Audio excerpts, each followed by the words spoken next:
ہمیں نہ نبی پاک علیہ السلام نے یہ سمجھایا ہے کہ اپنی زندگی میں طے کر لو کہ ہوگا وہ جو اللہ چاہے گا، ہوگا وہ جو رب چاہے گا۔ ہم نا بہت زیادہ پریشان۔ مجھے ایک بات بتائیں، آپ اتنے سارے لوگوں کو آج کل کالا جادو ہے، اتنے سارے لوگوں سے فلانا جلتا ہے، اتنے سارے لوگ ہیں جن سے محلے والے حسد کرتے ہیں، اتنے سارے لوگ ہیں جو کہتے ہیں جی بس رشتہ دار لے گئے، اور خواتین میں تو یہ مسئلہ اللہ ماشاءاللہ بہت ہی زیادہ ہے۔ وہ کہتی ہیں فلانی نے جادو کر دیا تو تباہی ہو گئی۔ میں کئی دفعہ سوچتا ہوں کہ یہ بتائیں یہ ہو سکتا صحیح ہے؟ میری طرف دیکھو، یہ ہو سکتا ہے رزق میرے حصے کا ہو چلا پڑوسیوں کے گھر جائے؟ ہوتا ہے ایسا؟ یہ کس طرح کی بات ہم کرتے ہیں؟ جادو کے اثرات ہوتے ہیں، لیکن اتنا زیادہ اپنے آپ کو کمزور کر بیٹھنا، ہر وقت سانپوں سے ڈرنے والا رسیوں سے بھی ڈرنے لگ جائے، کچی اور کمزور باتیں کرنا، اور کئی دفعہ ایسے غلط رستے اختیار کرنا جو بالکل مسلمان کو زیبا نہیں۔ یہ حدیث پاک دل کی تختی پہ لکھ لینا۔ حضرت عبداللہ ابن عباس رضی اللہ تعالیٰ عنہ فرماتے ہیں میرے رسول پاک علیہ السلام نے مجھے دو باتیں ارشاد فرمائی اور فرمایا عبداللہ ان کو تھام لینا، زندگی تمہاری مضبوط ہو جائے گی۔ یہ دیکھو یہ چیزیں سکون والی ہیں۔ حضور نے فرمایا عبداللہ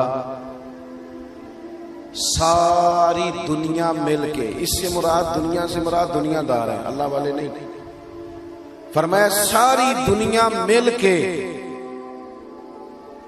تمہارا کچھ بگاڑنا چاہے تو بگاڑ نہیں سکتی جب تک رب نہ چاہے۔ کیا کر لیں گے دشمنوں کی چالیں؟ کیا ہو جائے گا؟ مثلا مجھے دشمنوں نہ چھیڑو میرا ہے کوئی جہاں میں۔ اتنی جلدی پریشان ہو جانا، ایک منٹ کے اندر ڈسٹرب ہو جانا، یہ کیا بات ہے؟ مومن بھی کبھی ایسا کرتا ہے؟ حضور نے فرمایا اگر ساری دنیا مل کے تیرا کچھ بگاڑنا چاہے نہیں بگاڑ سکتی جب تک رب نہ چاہے، اور فرمایا ساری دنیا مل کے تیرا کچھ سنوارنا چاہے سنوار نہیں سکتی جب تک رب نہ چاہے۔ تو پھر بندوں کی طرف زیادہ دیکھنا چاہیے یا سجدے زیادہ پکے کرنے چاہیے؟ پھر سیاست زیادہ تیز کرنی چاہیے یا تہجد پر زیادہ توجہ دینی چاہیے؟ پھر زیادہ لوگوں کو اپنے طرف قائل کرنے کی کوشش کرنی چاہیے یا مالک کو زیادہ راضی کرنا چاہیے؟ ہم نے کس طرح کے رستے اختیار کر لیے، کس طرح کی سوچی؟ توکل والی زندگی سکون والی،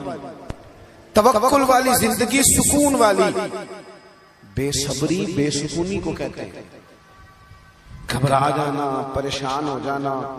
کنفیوز ہو جانا، کبھی کوئی فیصلہ ہی نہ کر سکنا، سویرے کچھ کہنا، شام کو کچھ کہنا، رات کو کچھ کہنا، یہ بے سکونی والی زندگی ہے۔ رسول پاک صلی اللہ علیہ وسلم نے مضبوط باتیں بیان کی، مضبوط۔ حضور نے ہمارا تعلق اللہ سے جوڑا، ہمیں حکم دیا کہ سویرے تم نے نا محنت کے لیے نکلنا ہے، لیکن ٹینشن نہیں لینی، محنت کرنی ہے۔ فرمایا نکلنا ضرور، گھر میں نکمے بن کے نہ بیٹھنا، نکلنا ضرور۔ فرمایا تم سویرے نکل جانا، رب تمہیں اسی طرح روزی دے گا جس طرح وہ پرندوں کو عطا کر دیتا ہے۔ شارحین حدیث کہتے ہیں پرندے کو جب وہ سویرے نکلتا ہے تو اس نے کون سی فیکٹری میں جانا ہوتا ہے اسے پتا ہوتا ہے، کس دفتر میں بیٹھنا پتا ہوتا ہے، وہ نکلتا ہے نا رب پہ بھروسہ کر کے، نہ فیکٹری کا پتا، نہ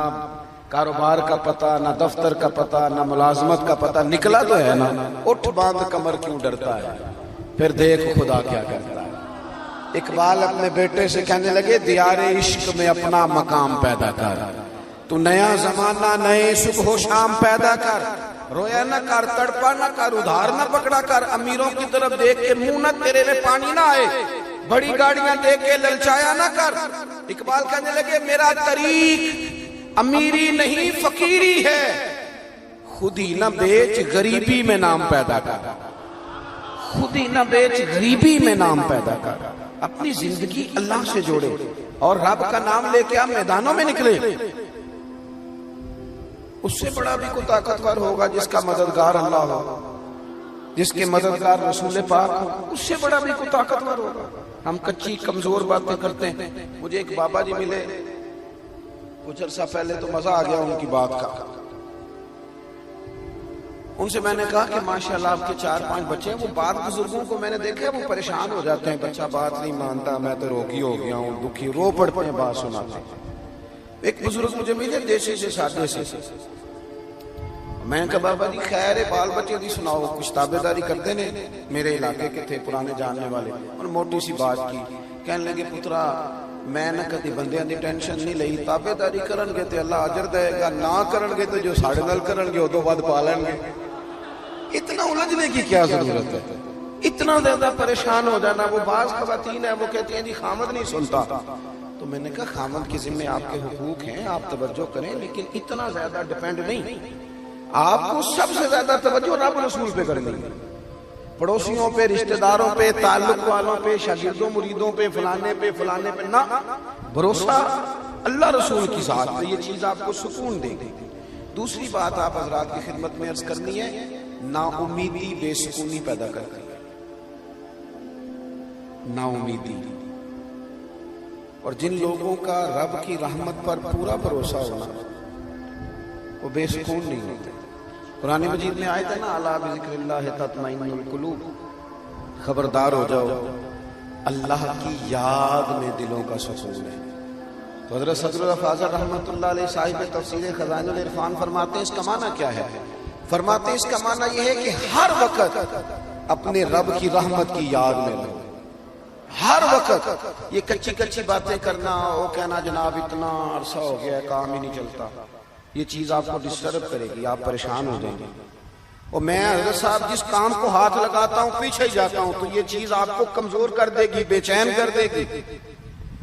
آپ یہ کہیں کہ میں محنت کرتا رہوں گا انشاءاللہ میرا رب مجھے کامیابیاں عطا فرمائے گا ہر وقت اگر کمزور باتیں ایک بندہ بیمار ہے وہ ہمارے یہاں کچھ لوگ تیمارداری بھی کرنے جاتے ہیں تو وہ ذرا ڈبل بیمار کر آتے ہیں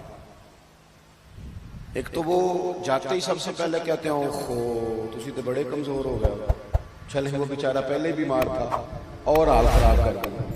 پھر دوسرا جو بھی تیمارداری کرنے جاتا ہے ناراض تو نہیں ہو جائیں گے آپ لوگ چلو میں ویسے بھی کدوں تھوڑی پہ گل کرنا میں تے اورے کی دی پہ کرنا کچھ لوگ جاتے ہیں نا تیمارداری کرنے تو ایک نسخہ بھی ساتھ لے کے جاتے ہیں زبردستی کہتے ہیں میں کھاتا سی منو آرام آیا سی تم ہی کھا اور کچھ تو بنا کے لے آتے ہیں اور کئی تو ایسے ہوتے کہتے ہیں لاؤ پانی کے گلاس ایک خوراک کھاؤ میرے سامنے او بھائی آپ مہربانی کریں آپ جب تک کسی شعبے کے اندر مہارت نہیں رکھتے اتنی دیر تک آپ اس طرح کے کام نہ کریں آپ کبھی ڈاکٹر کے پاس دوائی لینے جاتے ہیں تو وہ سب سے پہلے نا ایک کونے پہ لکھتا ہے کہ آپ کو شوگر تو نہیں آپ کو بلڈ پریشر تو نہیں پھر وہ دیکھتا ہے کہ آپ کسی اور مرض میں مبتلا تو نہیں اس حساب سے وہ نسخہ بناتا ہے تاکہ کسی جگہ کوئی چیز ایسا اثر نہ ڈال جائے جو تکلیف کا باعث اور جو نسخہ لے کے آیا اس نے کوئی شے بھی نہیں پوچھی وہ بس یہی بتایا جاتا ہے کہ میں نے کھایا تھا تو اللہ کے رسول صلی اللہ علیہ وسلم کا طریقہ یہ تھا کہ جو بندہ پوری طرح کمزور پڑ جاتا نا حضور جب جاتے نا تیمارداری کرنے تو بس تیری ایک نظر